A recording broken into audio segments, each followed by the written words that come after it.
بسم اللہ الرحمن الرحیم۔ ناظرین، استقبال ہے آپ کا یوٹیوب چینل پر۔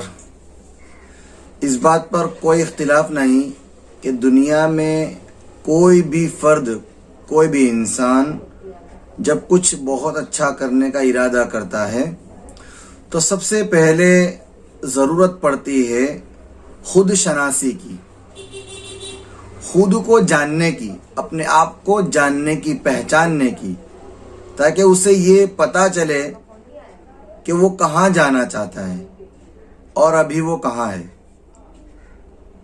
کیا فطرتاً اس میں وہاں جانے کی کوئی صلاحیت ہے؟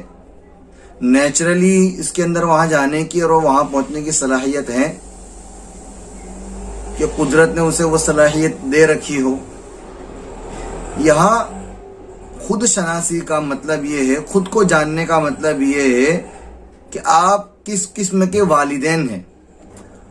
آپ اگر ماں ہیں تو کس قسم کی ماں ہیں، آپ اگر باپ ہیں تو کس قسم کے باپ ہیں۔ اس سے آپ کو اندازہ ہوگا کہ آپ اپنی اولاد کو کہاں لے جانا چاہتے ہیں اور کہاں دیکھنا چاہتے ہیں، اور ابھی آپ خود کہاں کھڑے ہیں۔ پیرنٹنگ کے جو ماہرین ہیں اس سلسلے میں انہوں نے بہت سی تحقیقات کی ہے، لیکن ان میں سے مقبول جو تحقیقات ہوئی ہے، جو ریسرچ مقبول ہوئی ہے، وہ 4 پیرنٹنگ اسٹائلز ہیں، یعنی تربیت کے جو 4 طریقے مشہور ہوئے ہیں۔ لہذا پیرنٹنگ اسٹائل کے ساتھ بچوں کے رویوں کا گہرا اور مضبوط تعلق ہے۔ جس طریقے سے والدین اپنی اولاد کی تربیت کرتے ہیں تو تربیت کے ساتھ بچوں کے جو رویے ہوتے ہیں، بچوں کے جو عادت ہوتی ہے، جینے کا جو طریقہ ہوتا ہے، اس کا بہت ہی گہرا تعلق ہے، اور یہی رویے بچوں کی زندگی میں مختلف نتائج کے باعث بنتے ہیں۔ اسی بنیاد پر والدین کی 4 اقسام یعنی 4 قسمیں، 4 اسٹائل ہیں، اور اس میں سب سے پہلی جو قسم ہے، پہلی اسٹائل ہے حاکمانہ انداز والے والدین۔ یہ والدین اپنے بچوں سے کچھ اس طرح برتاؤ رکھتے ہیں۔ نمبر 1، بچوں سے حاکمانہ انداز میں میل جول رکھتے ہیں، یعنی جب بھی وہ بچوں سے ملتے ہیں تو اس طریقے سے ملتے ہیں کہ والدین بادشاہ ہے، حاکم ہے۔ نمبر 2، بچوں کو اپنے روزمرہ مسائل میں مداخلت کی اجازت نہیں دیتے ہیں، یعنی بچوں کو اس بات کی پرمیشن نہیں ہوتی ہے کہ وہ والدین کی روز جو ڈیلی لائف ہے اس میں انٹرفیئر کر سکے۔ نمبر 3، گھر میں سخت قانون بناتے ہیں۔ نمبر 4، اپنے بتائے ہوئے قانون میں ہر حال میں عمل کروانا چاہتے ہیں۔ نمبر 5، بچوں سے بہت زیادہ امیدیں وابستہ رکھتے ہیں۔ نمبر 6، بچوں کو کسی بھی قسم کے انتخاب میں کوئی اختیار نہیں دیتے ہیں، یعنی بچوں کو اس بات کی پرمیشن نہیں دیتے ہیں کہ بچہ کوئی چیز کو پسند کرے، چوز کرے۔ کیا آپ ایسے ماں باپ تو نہیں ہیں؟ کیا ان 3 بیانات میں سے کوئی بیان آپ پر صادق آتا ہے؟ نمبر 1، آپ سمجھتے ہیں کہ بچوں کو کچھ بھی دیکھنا اور سننا نہیں چاہیے، یعنی آپ یہ چاہتے ہیں کہ بچوں کو ہم جو کہے دیکھنے کے لیے بچہ وہی دیکھے، ہم جو کہے بچوں کو سننے کے لیے بچہ وہی سنے۔ نمبر 2، جب گھر میں کسی قانون کا معاملہ یا کوئی بڑا معاملہ یا مسئلہ پیش آتا ہے تو آپ سمجھتے ہیں کہ آپ ہی کا طریقہ درست ہے۔ نمبر 3، آپ بچے کے احساسات کی بالکل پرواہ نہیں کرتے، ان کی جو دلی خواہش ہے، ان کے جو ارادے اور ان کے جو عزائم ہوتے ہیں، آپ ان کی بالکل پرواہ نہیں کر سکتے۔ اگر ان میں سے کوئی بیان یا کوئی بات آپ پر صادق آتی ہے، آپ پر فٹ بیٹھتی ہے، تو آپ حاکمانہ انداز کے ماں باپ ہو سکتے ہیں۔ ایسے والدین بچوں کے لیے جو ضابطے اور جو قانون بناتے ہیں، چاہتے ہیں کہ وہ ان پر بغیر کسی اعتراض کے عمل کرے۔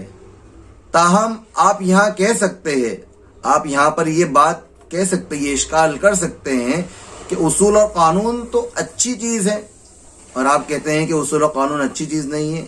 بالکل آپ نے صحیح سوچا کہ اصول و قانون اچھی چیز ہے، لیکن ایسے والدین جو ہوتے ہیں ان کی نظر میں قانون مقصود نہیں ہوتا ہے، ضابطہ مقصود نہیں ہوتا، بلکہ وہ اپنا حکم منوانا چاہتے ہیں۔ ان کی سب سے بڑی علامت یہ ہے کہ وہ ہر حال میں بچوں کو کہا گیا کام کرنے پر مجبور کرتے ہیں۔ اب اس کا اثر کیا ہوگا؟ اس طریقے سے جن بچوں کی پرورش ہوگی تو اس کا اثر کیا ہوگا؟ حاکمانہ ماحول میں پروان چڑھنے والے بچے زیادہ تر لگے بندھے طریقے پر کام کرتے ہیں، یعنی ہم یوں کہہ سکتے ہیں کہ بچہ اپنی سوچ سے اور اپنے مائنڈ سے آگے نہیں بڑھے گا، بلکہ وہ ایک کوہلو کا بیل بن جائے گا، بس اس کو جتنا کام دیا جائے اتنا ہی کرے گا، وہ اپنی سوچ سے اور اپنے مائنڈ سے کچھ نہیں کر سکے گا۔ تاہم اس سے ان کی تخلیقی اور جو نیچرلی جو ٹیلنٹ ہوتا ہے، قدرتی جو صلاحیتیں بچے کے اندر اللہ کی طرف سے دی گئی ہوتی ہے، وہ دب جاتی ہیں۔ ایسے بچوں کے اندر خود کے اندر کانفیڈنس نہیں آتا ہے، وہ اپنے آپ پر یقین نہیں رکھ سکتے، خود پر بھروسہ نہیں کر سکتے ہیں، وہ اپنی رائے کو اہم نہیں سمجھتے ہیں، یہ نہیں سمجھتے ہیں کہ میری بات کی کوئی اہمیت نہیں ہے۔ ایسے بچے آگے چل کر جارحانہ رویہ بھی اختیار کر سکتے ہیں، یعنی ایسے بچے آگے چل کر ڈینجر سچویشن لے سکتے ہیں۔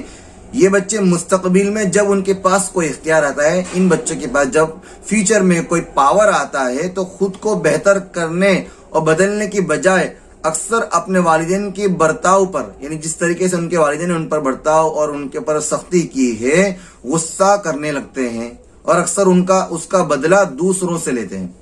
والدین کی سختی کی وجہ سے یہ بچے پہلے تو مصلحتاً جھوٹ بولتے ہیں۔ جب ظاہر سی بات ہے ماں باپ سختی کریں گے تو بچہ غلطی جب اس سے ہو جائے گی تو اس سے بچنے کے لیے بچہ جھوٹ کا راستہ اختیار کرے گا اور وہ سمجھے گا کہ میں یہ جو کر رہا ہوں وہ صحیح کر رہا ہوں، میں بچنے کے لیے ایسا کر رہا ہوں۔ لیکن پھر آہستہ آہستہ وہ جھوٹ اس کی زندگی میں داخل ہوتا جاتا ہے، پھر اس کی عادت بن جاتی ہے کہ وہ ہمیشہ جھوٹ ہی بولنے لگتا ہے۔ تو امید ہے آپ کو یہ ویڈیو ہماری پسند آئی ہوگی۔ اگر ویڈیو پسند آئی ہے تو ویڈیو کو لائک کریں، اگر چینل پر نئے ہیں تو سبسکرائب کریں اور شیئر کریں، اور اگر آپ کو کوئی ہماری بات سمجھ میں نہیں آئی یا کوئی نئی بات پوچھنا چاہتے ہیں تو کمنٹ کے اندر ضرور لکھیں۔ ملتے ہیں پھر کسی اگلی ویڈیو میں، تب تک کے لیے اجازت دیجیے۔ السلام علیکم ورحمۃ اللہ وبرکاتہ۔